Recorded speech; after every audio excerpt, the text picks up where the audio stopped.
Makadi Mwari Zimbabwe Linjani amaZimbabwe amahle. Inindonzi Richard Twabi, founder of the church Zivai yamunoziva mese yatekeshera nyika yese yeZimbabwe.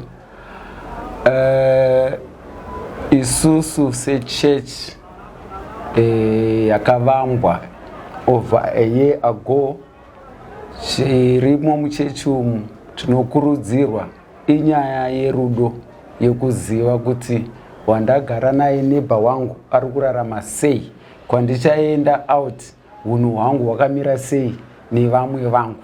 Interaction yakanaka zvachose between one person to the other. Donzo rechurch pari zvino nderekuspread out. We have outreach programs that we have so far covered over the 1 year period that we came into the society. We've got Masembura nekutenda children's home kubindura kwatiri kubetsera.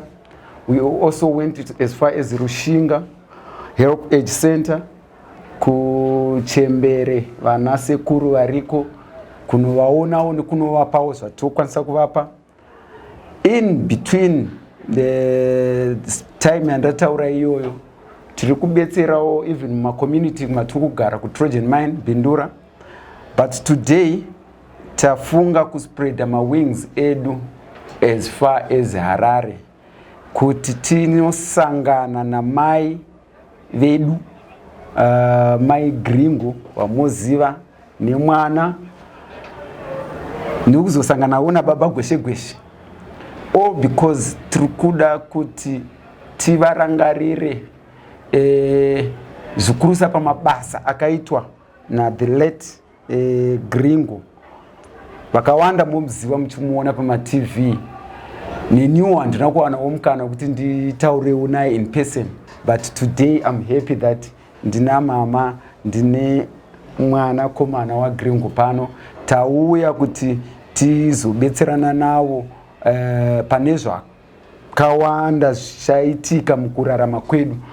Yes, we know vanogona kuva vane 1 or 2 things zvavari kuda kuti tibetserane nawo, but isusu tavatangira kuti zvishoma zvatinazo sechechi yeZivai Mwari tiuye nazvo tivagamuchidze, tiumbe hukama hwakanaka sefamily. And hukama ihwohwo ndo watiri kuda, watiri kuvavarira kuti nyika yese yeZimbabwe tirarame along that way. Thank you so much. Otherwise, in brief, ndo donzo randafambira muzuva ranhasi kunoko Harare. Makadiri rushinji rweZimbabwe. Ini ndoitwa mai Bora, mudzimai wemushakabvu Lazarus Bora aizikanwa nekuti Gringo.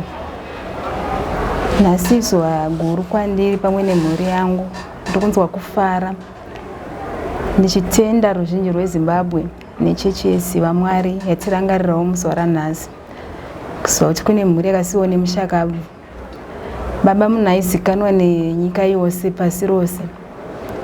Asi ndinoda kutenda nekutirangarira kwamaita zvikuratidza kuti mungoramba muinesu, zvisinei kuti baba havasisi pasi mungoramba muinesu pamwoyo. Saka ndinozvitenda ndichikurudzira zvakare kuti musatisiye, mutisimbise panyama uyezve nepamweya vechechi yeZivai Mwari. Ndinotenda. Mai Bora, isusu tauya sechechi yeZivai Mwari. Zvinhu ndizvo zvatawanawo zvishoma from Zivai Mwari Church. Chandiri kuda kukuzivisai challenge yandiri kukupai mukati mekurarama, mukati meupenyu, ndeyekuti saga iri rine nhumbi dzekupfeka. Kwamogara ikoko kune vari kutambura, kune vanofamba vakashama vasina zvipfeko. Saka challenge iripo ndeyekuti imimi neni nesu sechechi tive one.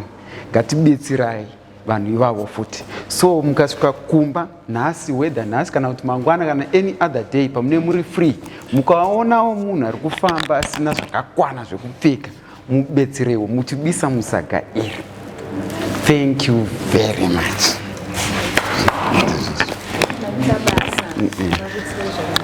Thank you. Right.